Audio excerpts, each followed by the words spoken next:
नमस्कार दोस्तों, महाभारत में कई पात्र हैं और हर पात्र से जुड़ी कई कहानियां भी महाभारत में मिल जाती हैं। ऐसे में आज हम आपको महाभारत के एक महत्वपूर्ण पात्र कर्ण के जीवन से जुड़ी एक कहानी सुनाने जा रहे हैं। इस कहानी में आपको पता चलेगा कि किस श्राप की वजह से कर्ण की मृत्यु हुई थी या कौन सा श्राप कर्ण की मृत्यु का कारण बना था।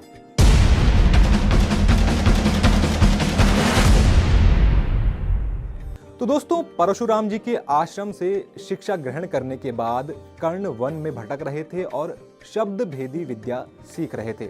आपको बता दें कि शब्द भेदी विद्या सीखने से पहले कर्ण ने ब्रह्मास्त्र की जो विद्या है वो परशुराम जी से सीखी थी, लेकिन उन्होंने वो विद्या छलपूर्वक सीखी और इसीलिए परशुराम जी ने उनको श्राप दिया था कि जब तुमको इस विद्या की सबसे ज्यादा जरूरत होगी तब तुम इसका उपयोग नहीं कर पाओगे। खैर, वो एक अलग बात है। अब फिर से टॉपिक पे आते हैं। तो जो कर्ण थे वो शब्द भेदी विद्या सीख रहे थे वन में।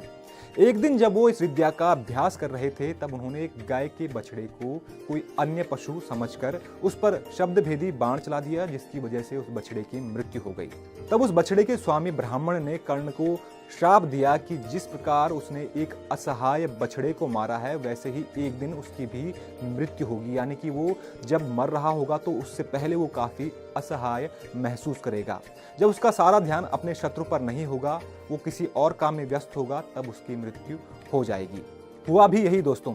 जब कर्ण का अर्जुन से घोर युद्ध चल रहा था महाभारत के युद्ध के दौरान, तब उसके रथ का पहिया बार बार भूमि में धंस जा रहा था और वो उसे निकालने की बार बार कोशिश करता रहता था। ऐसे समय में जब एक बार उसके रथ का पहिया भूमि में धंस गया तब वो फिर से उसे निकालने लगा और उसे उस समय घबराहट भी हो रही थी, यानी कि वो खुद को असहाय महसूस कर रहा था और उसका सारा ध्यान युद्ध पर न होकर अपने रथ के पहिए पर था।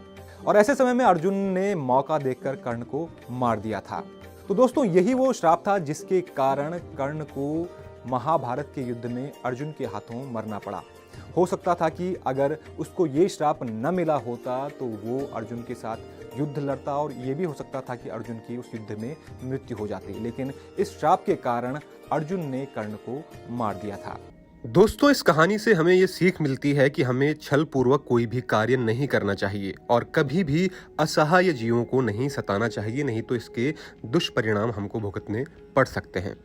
तो दोस्तों, उम्मीद करता हूं कि आपको हमारे द्वारा दी गई यह जानकारी पसंद आई होगी। ऐसी ही रोचक जानकारियों के लिए चैनल को सब्सक्राइब जरूर करें और देखते रहें वीडियो।